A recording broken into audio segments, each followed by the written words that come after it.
Hello, believers, non-believers, and everyone in between. You're listening to Stories with Sapphire. I am Sapphire Sandalo. Now get cozy and open your mind because it's story time.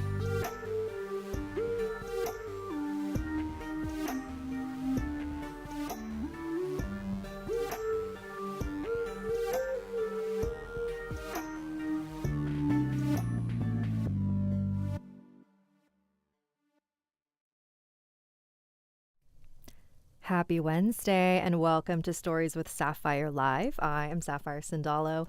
This is the live stream I do on YouTube every Wednesday at 5 p.m. Pacific Standard Time. If you're listening on Spotify, this is not live and there is a video component. And because this is recorded live, it is a lot more loose and casual than regular podcast episodes, but I am still reading your emails and story submissions. So if you have a story that you would like to submit, please send it to Oh, yikes. I thought I muted my phone. If you have a story that you would like to submit, send it to storieswithsapphire@gmail.com. And at the end of every stream, I will pull a card from the Angels and Ancestors deck. All right, let's have some fun. Thanks for joining me. Apathic Drip, Cardi Beck, Fleas with Flowers, Ben Althauser, Wednesday Kid, Egoist, Watcher, Gemma Anania. Welcome. All right, let me pull up our first story. So this story was submitted by, let's see, Lune Bloodworth.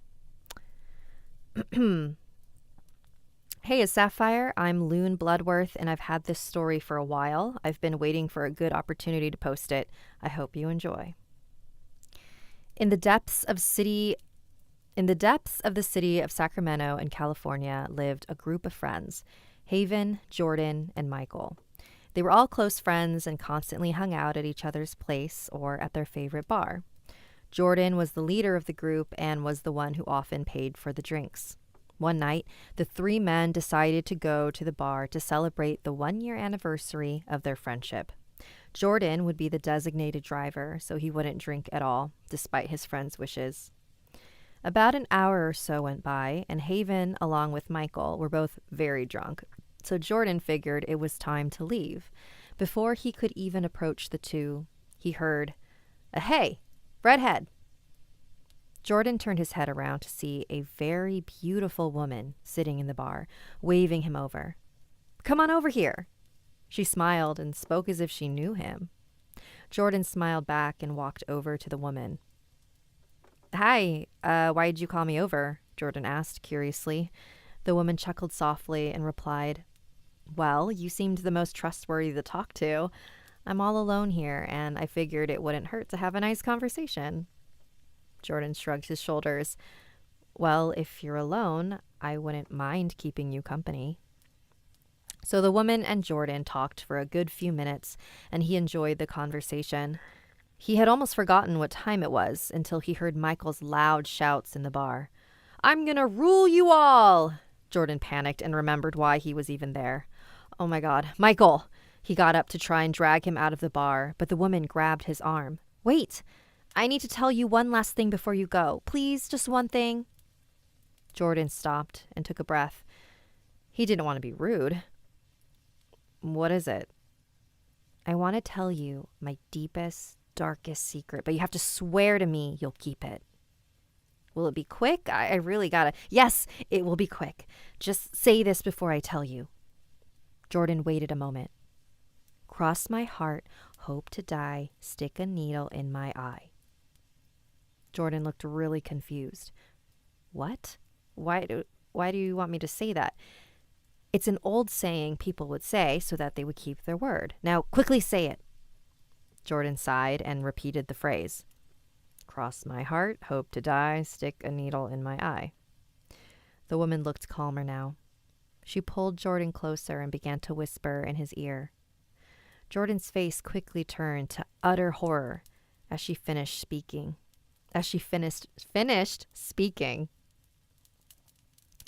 Jordan looked like he was going to say something, but the woman put her finger to his mouth. "Shh, You swore to keep my secret. I'll see if you succeed in keeping longer than them." The woman smiled. It wasn't until Haven and Michael started singing that Jordan remembered why he needed to leave. He dragged Michael and Haven out of the bar, got them in the car, and drove away. Several weeks went by, and Jordan had not been communicating well with Haven and Michael. He would either leave brief messages or not respond at all. He never picked up calls and barely left his apartment. And whenever he did, he would always avoid or disappear when either Michael or Haven tried approaching him. The two began to really worry for Jordan. One day, Michael decided that he would just talk to Jordan at his apartment. Michael knocked on the door. He expected no answer, so he was a little shocked to see the door open a crack. Who is it?" a nervous voice replied. "Jordan, it's me, Michael. I just wanted to see how you were doing." It was silent for a little, but the door was still open. "Come in," Jordan replied. The door opened more, and Michael stepped inside his apartment. He jumped when he heard the door slam loudly behind him. He turned around and saw Jordan locking his doors and barricading it with many objects. "Whoa, dude, what are you doing?" "I can't let her in. She can't know I'm talking to you." "Jordan, what are you talking about?" Jordan dragged Michael to his kitchen, and Michael's confusion grew. "Jordan, answer me!" Jordan shushed him and put his hand over Michael's mouth. "You're the only one here, right? No one else is here?" "Yeah, but why does that—" "Good. I need to tell you something very important." Michael paused for a moment. "Okay, what is it?" Jordan began to fidget. His speech became shaky, like a scared child. Michael began to grow impatient with his stuttering and put both of his hands on Jordan's shoulders. "Jordan, take a deep breath and just tell me." Jordan took a deep breath and began whispering in his ear. Michael's face began to change from confusion to shock. "Dude, are you serious? We should call the police." "No! I already tried. She wouldn't let me. Please, don't tell anybody this, Michael, please." But Michael didn't listen. Michael began to storm to Jordan's living room where his house phone was. Jordan was yelling behind him in protest, but when Michael reached the phone, he noticed it was quiet in the room.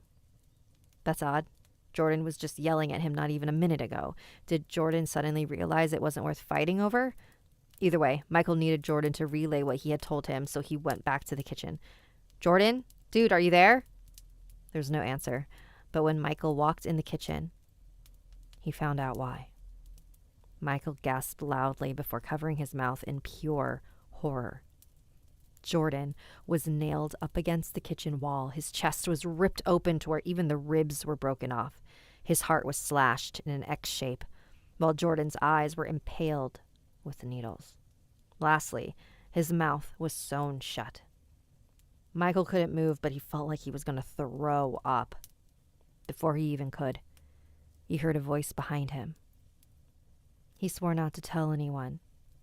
Michael faced the source of the voice and saw a woman. She wasn't there before. Michael began to back up from her, utterly terrified. She kept speaking. "He swore to keep my secret and he broke his promise. Now you carry my secret." Her face began to change to an inhuman face. Her mouth became a circle with razor-sharp teeth surrounding the inside, and her eyes began to widen. Blood poured from her mouth as Michael heard her voice in his head. "Now you must swear to me you'll keep my secret and not tell anyone. Now repeat after me, Michael Ramirez." Michael shook uncontrollably, waiting for her to speak again. "Cross my heart, hope to die, stick a needle in my eye." Michael sighed and made himself look at his mutilated friend. "Cross my heart, hope to die, stick a needle in my eye." Ooh, it's kind of fun. It's like the, not really origin of the of that saying, but that is really fun. Thank you for submitting that, Lune Bloodworth. Adam, thank you for the super chat. Sapphire, so I finally submitted a story of my own. Let me know if it's something you could use. It's long, but I think the perspective is unique. Cool, thank you. I will check it out when I can.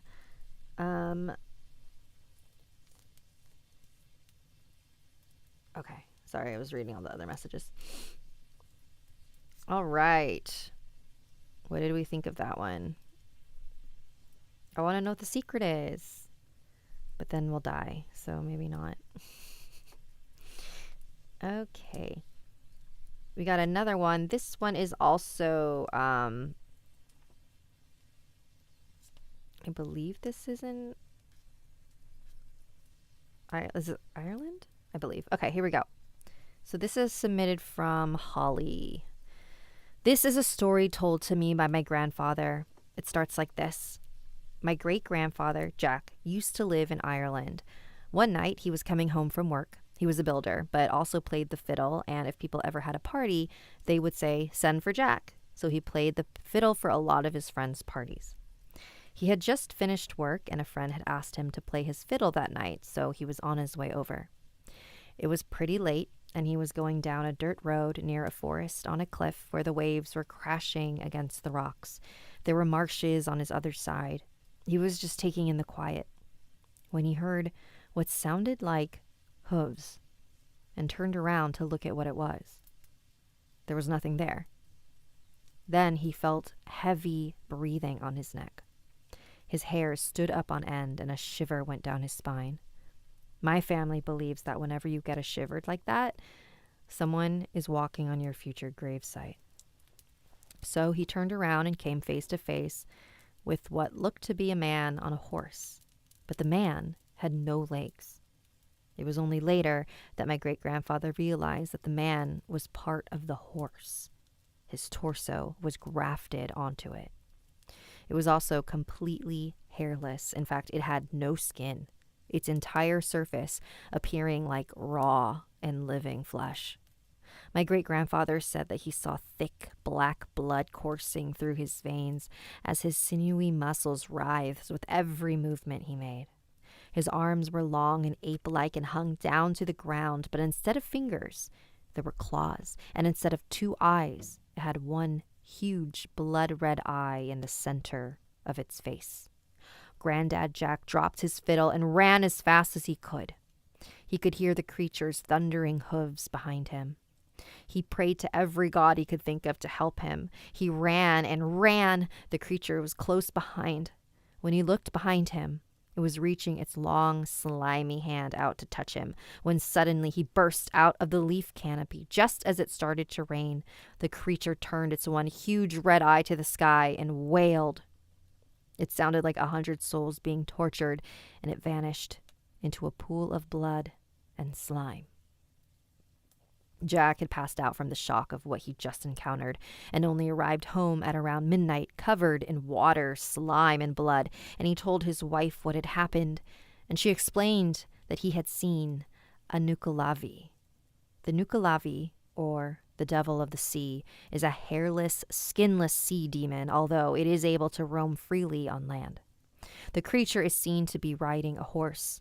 In some accounts, the creature is part of the horse that it rides, whereas in others, it takes the shape of a man riding a horse.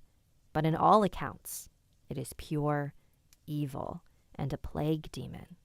If it touches you, you will suffer from an incurable sickness and die. The only way to stop the Nuckelavee is to pray to the god of the sea to restrain it as it does in the summer, and its fear of fresh rainwater will drive it away back to the sea in the winter. If you're lucky enough to get away before the Nuckelavee touches you, you may be lucky enough never to see it again. If the sea god is able to restrain it, if not, its sole target will be you, and it will not stop until it kills you or drives you insane. Whoa.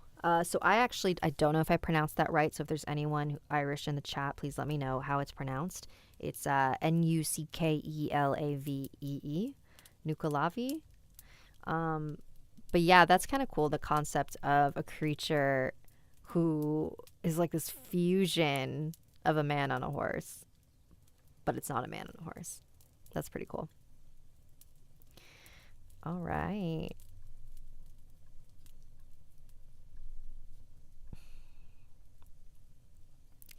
think we got time for another short one. So this one's pretty short. This is from Raquel. Oh, no, it's not. We're gonna do a different one.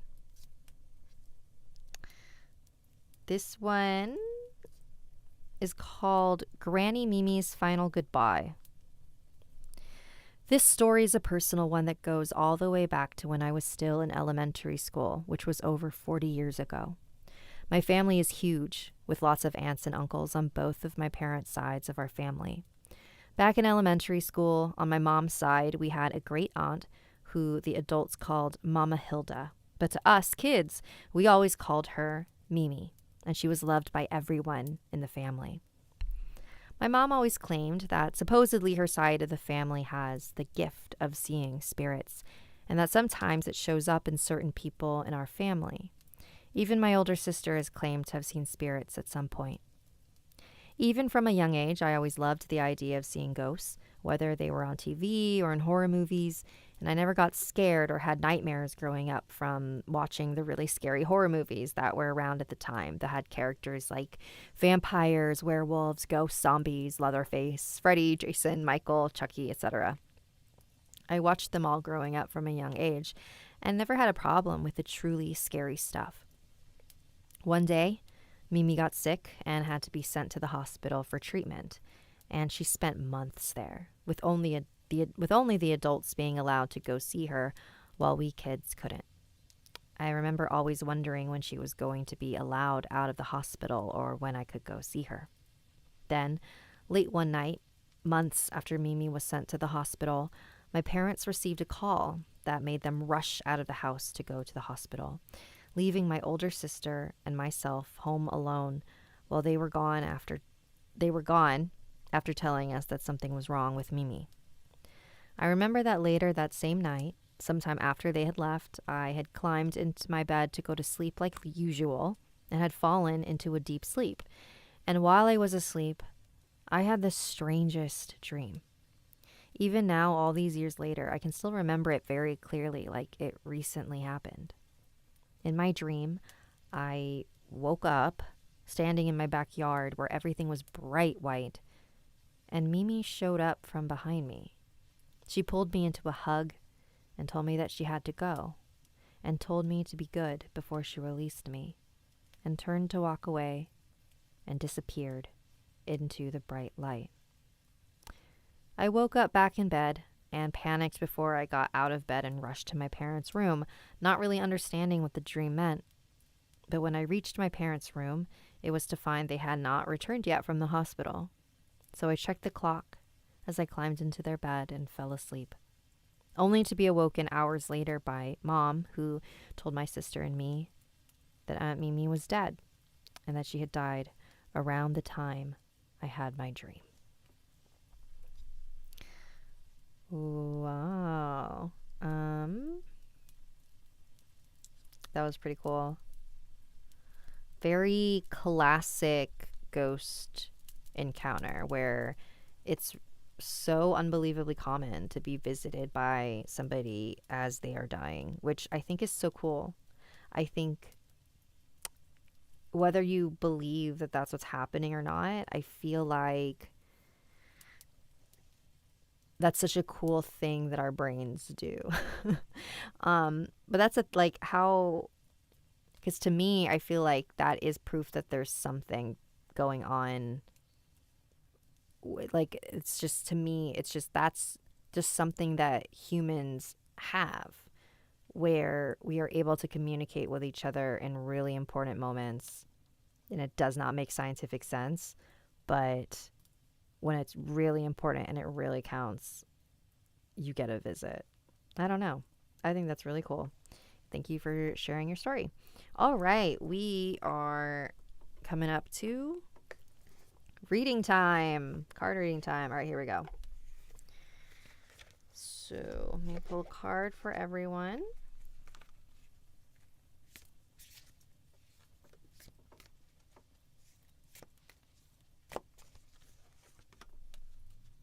Oopsies.